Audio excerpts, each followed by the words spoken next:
आज show time explainer में explain कर रहे हैं दी वॉकिंग डेड सीरीज को। ये series one of the best zombie series है अपने जॉनरा में और आज हम इसका सीजन 1 एक्सप्लेन कर रहे हैं। तो चलिए शुरू करते हैं गाइस, जहां पर स्टोरी स्टार्ट होती है दो कॉप के साथ में जो रिक और शेन थे। दोनों बेस्ट फ्रेंड्स हैं, एक साथ काम करते हैं और दुनिया की सबसे इंपॉर्टेंट बात कर रहे हैं लड़कियों के बारे में कि किस तरह उनकी लाइफ में जो लड़कियां हैं उनको उतनी रिस्पेक्ट देती नहीं है जितनी उन्हें देनी चाहिए। और जिस बात से मैं भी एग्री कर रहा था, वहीं पर तभी उनके पास एक इमरजेंसी कॉल आती है और उन्हें भागना पड़ता है रोड पे एक ट्रैप बिछाने के लिए। जैसा कि आपने GTA 5 में तो देखा ही होगा, 5 स्टार मिलने के बाद गाड़ियों को रोकने के लिए पुलिस ट्रैप लगा देती है, जैसा इनने भी किया। और ये गाइस रेगुलर डे है अमेरिका का, वॉयलेंस टॉप पे थी और यहाँ पर एक गन लेके वेट कर रहे हैं एक कार को रोकने का जो ट्रैप में फंस के क्रैश करती है। और क्रैश होने के बाद भी उसके अंदर जो बंदे बैठे थे वो गोलियां चलाने लगते हैं पुलिस पे। यहाँ पर रिक को भी गोली लगती है बट उसके आर्मर सूट की वजह से वो बच चुका था। और फिर रिक्वेस्ट करता है अपने फ्रेंड शेन को कि प्लीज उसकी वाइफ लोरी को इसके बारे में नहीं बताए, और वापस से शूट करने लगता है उन स्मगलर्स के ऊपर और उन्हें एक एक करके मार देता है। बट तभी पीछे से एक जिंदा बच चुका था और सीधा अटैक करता है रिक के ऊपर, जिससे रिक को चोट लग चुकी थी और उसे तुरंत एम्बुलेंस पे लेके जाते हैं। और तब उसे कुछ समझ नहीं आ रहा है कि उसके साथ क्या हो रहा है। और नेक्स्ट टाइम जब उसकी आंखें खुलती हैं तो वहां उसका दोस्त शेन एक बहुत बड़ा फ्लावर वास के साथ आ चुका था और उसका इंतजार कर रहा है कि कब वो हील हो और वापस अपनी ड्यूटी पे ज्वाइन करे। हर कोई उसे मिस कर रहा है और इन सब मेमोरीज के साथ वो खुश होने लगता है। बट जैसे उसकी आंख खुलती है वो शौक था कि जो फ्लावर वास उसका दोस्त लाया था वो बिल्कुल सूख चुका है और उसके आसपास कोई भी नहीं है। वो बाहर आवाज लगाने की कोशिश करता है नर्स को, बट कोई ना आने पे खुद गिरते हुए उठने लगता है और टैप से ही पानी पीता है क्योंकि उसे लंबा टाइम हो चुका था बिना पानी के। और उसको पीने के बाद वो अपनी सारी बैंडेजेस को हटाते हुए बाहर धीरे धीरे वॉक करने लगता है और देखता है पूरा हॉस्पिटल तहस नहस हो चुका था और उसे वहां पर कोई नजर नहीं आ रहा है। ये देख के वो डर के कॉल करने की कोशिश करता है बट ना वहाँ फोन काम कर रहे थे और ना ही पूरी तरह से वो इलेक्ट्रिसिटी थी, जिसको देख के थोड़ा वरीड होता है। यहाँ वहाँ देखता है और उसे दिखती है एक लाश जिसको किसी ने खाया हुआ था। ये देख के वो घबराता है, पीछे मुड़ता है और वहां पर एक डोर को बंद किया हुआ था जिसमें से हाथ बाहर आ रहे थे।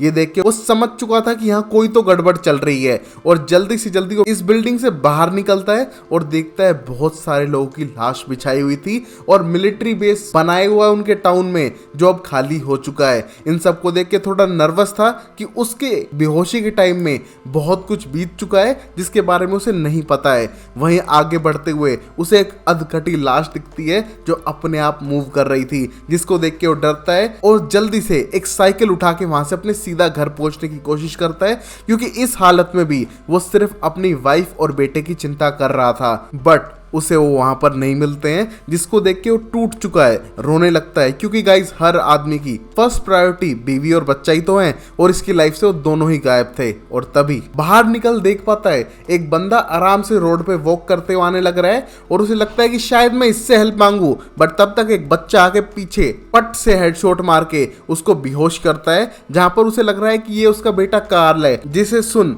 उस लड़के का डैड आकर उस रोड पे चलते बंदे को गोली से उड़ाता है। वो बच्चा अपने डैड को बुलाता है और बताता है कि ये बोल पा रहा है, शायद ये नॉर्मल है। बट तभी उसका डैड घबरा चुका था और वो जानना चाहता है कि रिक को ये चोट कैसे लगी है वो बताए।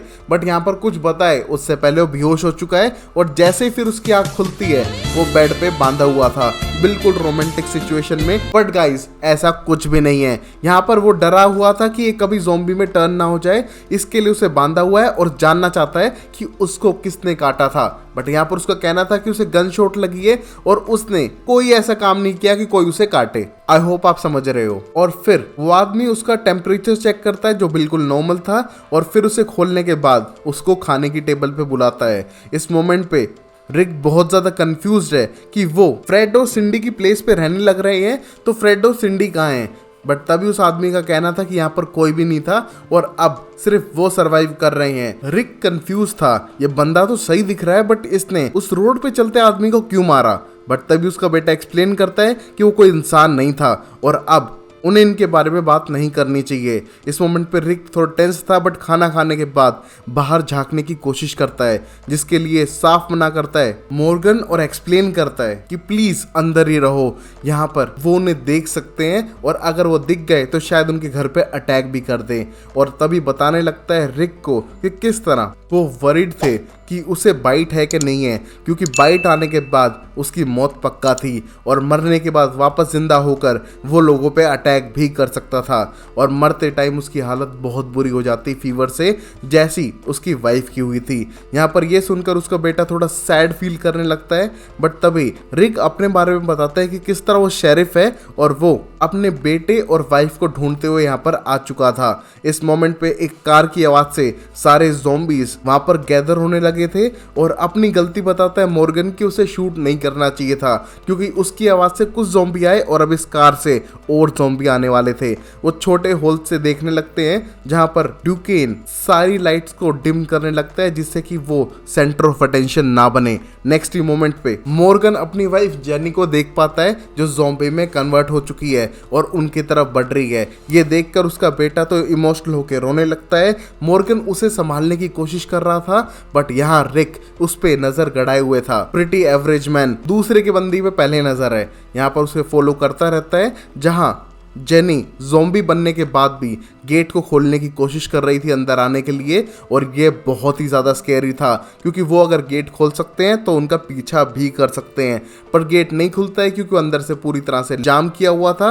और ये देखकर रिक समझ चुका है कि सोते टाइम दुनिया अलग थी और अब सब कुछ बदल चुका है। यहाँ पर मॉर्गन एक्सप्लेन करता है कि उसकी वाइफ नेक्स्ट रूम में ही मरी थी और जब उसको फीवर आया वो बहुत खतरनाक था, उनको तोड़ दिया अंदर से, बट अब वो यहीं पर इन ज़ॉम्बीज के साथ घूमती है जिससे उन्हें डर लगता है। और अब अगले दिन ज़ॉम्बीज वापस कम हो चुके थे और अब रिक एक ज़ॉम्बी को मारते हुए सीधा अपने घर की तरफ बढ़ता है, जहां पर एक्सप्लेन कर रहा था मॉर्गन को कि शायद उसकी फैमिली जिंदा है, क्योंकि उनने कुछ कपड़े चुरा लिए हैं, जिसको सुन के मॉर्गन को लगता है कि शायद किसी ने चोरी कर लिए होंगे। बट रिक का कहना था कि मेरी सारी फैमिली फोटोज गायब हैं, पक्का उसकी फैमिली ये सब लेके भाग गई होगी, क्योंकि वो अपनी मेमोरीज को कहीं नहीं छोड़ के जाएंगे। इसी मोमेंट पर मॉर्गन को अपनी वाइफ की याद आने लगती है, उसने भी सेम चीज की थी और अब वो मर चुकी है। इसे देखो इमोशनल हो ही रहा था, बट रिक ने अपनी होप नहीं खोई थी। वो उन्हें लेके जाता है पुलिस स्टेशन में, जहां पर अभी भी अपनी खुद की पावर सप्लाई थी, जिसकी हेल्प से वो गर्म पानी से बात कर पाते हैं, इंजॉय कर पाते हैं उस मोमेंट्स को, और रेडी होते हैं गन्स के साथ जो उन्हें पुलिस स्टेशन से उठाई ली थी। और गाइस, अगर आपको मौका मिले ज़ॉम्बी अपोकलिप्स में किसी को गोली मारने का, तो कौन होगा कमेंट बॉक्स में बताइए। वहीं फिर मॉर्गन भी बताने लगता है रिक को कि किस तरह अटलांटा में एक बहुत बड़ा कैंप गवर्नमेंट सेट कर रही थी लोगों को बचाने के लिए और प्रोटेक्शन के लिए, जहां पर उनके पास मेडिकल सप्लाईज, फूड सब कुछ था।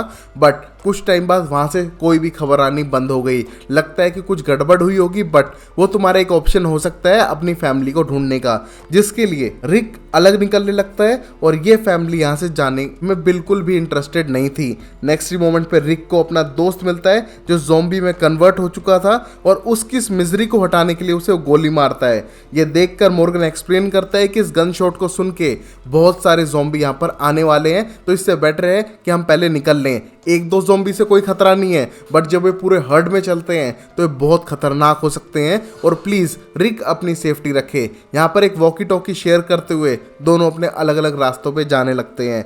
यहाँ मॉर्गन अपने बेटे को लेके वापस उसी घर में जा चुका था और पूरी तरफ से पैक करके अपनी वाइफ को याद करने लगता है, जिससे वो इमोशनल हो चुका था। और अब उसने ठान ली थी कि जो गन रिक ने उसे दी है उससे वो अपनी वाइफ को मार देगा, बट उसमें इतनी हिम्मत थी नहीं कि ज़ॉम्बी में कन्वर्ट होने के बाद भी अपने प्यार को मार सके। This is called true love,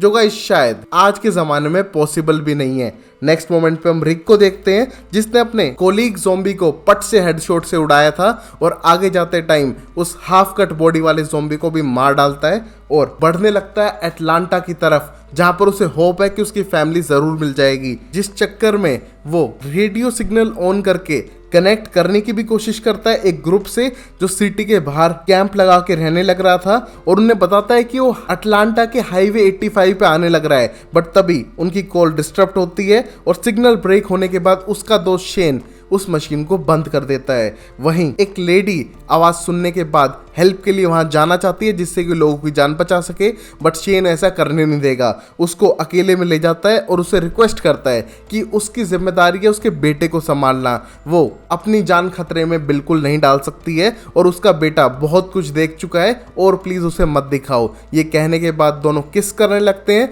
और पता चलता है कि भैया शेन मौके का फायदा उठाना जानता है। किस करते टाइम उसका बेटा वहां आता है तो चुपचाप निकल लेता है। हम ग्रुप को टेंस्ड होते देख पाते हैं क्योंकि वो हर एक को वॉर्न कर रहे थे कि सिटी की तरफ मत जाना, वहां पर बहुत बड़े ज़ॉम्बी के हर्ड्स हैं जो उन्हें 2 मिनट में खत्म कर सकते हैं। इसीलिए उन्हें ये सब सेट किया था रेडियो कि लोगों को वॉर्न कर सके, बट उनका रेडियो सुने बगैर कोई सिटी की तरफ जा रहा था। वो कोई और नहीं, रिकी है, जो रास्ते में फ्यूल खत्म होने की वजह से एक फार्म हाउस पे रुक चुका है और देखता है खिड़की से कि उसके ओनर्स ने गोली मार के अपने आप को खत्म कर लिया है। हर कोई इतना स्ट्रांग नहीं है जो इस ज़ॉम्बी वर्ल्ड में सरवाइव कर सके, जैसे कि हमारे एसएससी एस्पिरेंट करते हैं बार बार फेल होने के बाद भी। उतना जज्बा नहीं था इस फार्म हाउस के लोगों में, इसलिए उन्होंने अपने आप को गोली मार दी, कोटा के स्टूडेंट्स की तरह।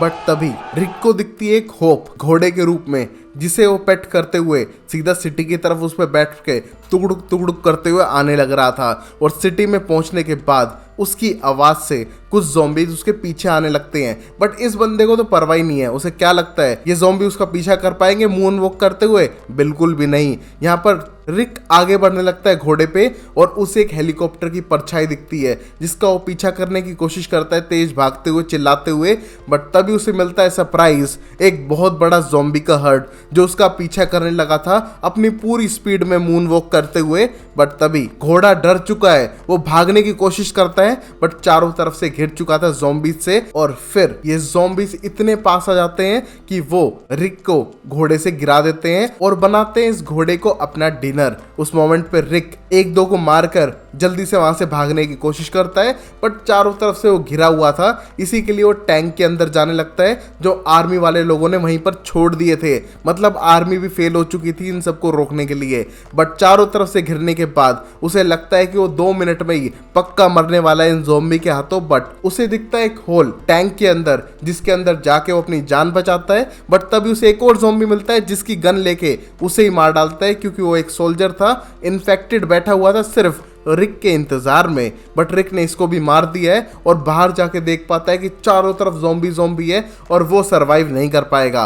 और यहाँ पर उसकी हालत खराब हो रही थी उस गन शॉट से और एक विजुअल से जहाँ पर उसका घोड़ा डिनर बन चुका था इन सारे ज़ॉम्बीज का। नेक्स्ट मोमेंट पे उसके पास एक रेडियो सिग्नल आता है जहाँ पर बोलता है कि ओ गधे, तू टैंक के अंदर क्यों छुपा बैठा है? इतना खतरनाक है शहर में आना, तुझे किसने गाइड किया? तू अभी बिल्कुल भी सेफ नहीं है इन ज़ॉम्बीज के आसपास। और ये सुन के समझ पा रहा था रिकी वो अकेला नहीं है और शायद वो सरवाइव कर भी पाए। वहीं पर हम एंड में देखते हैं ज़ॉम्बीज को जो पार्टी कर रहे थे तंदूरी घोड़े के साथ में। और गाइस इस पार्टी के लिए आप भी इनवाइटेड हो सकते हो अगर आपने वीडियो को लाइक नहीं किया तो। देखते हैं अगले एपिसोड में रिक कैसे बचेगा या फिर घोड़ा वापस जिंदा हो जाएगा ज़ॉम्बी के रूप में। देखते हैं अगले एपिसोड में। तब तक के लिए वीडियो को लाइक करो, चैनल को सब्सक्राइब करो और देखते रहो show time explainer amazing series के लिए।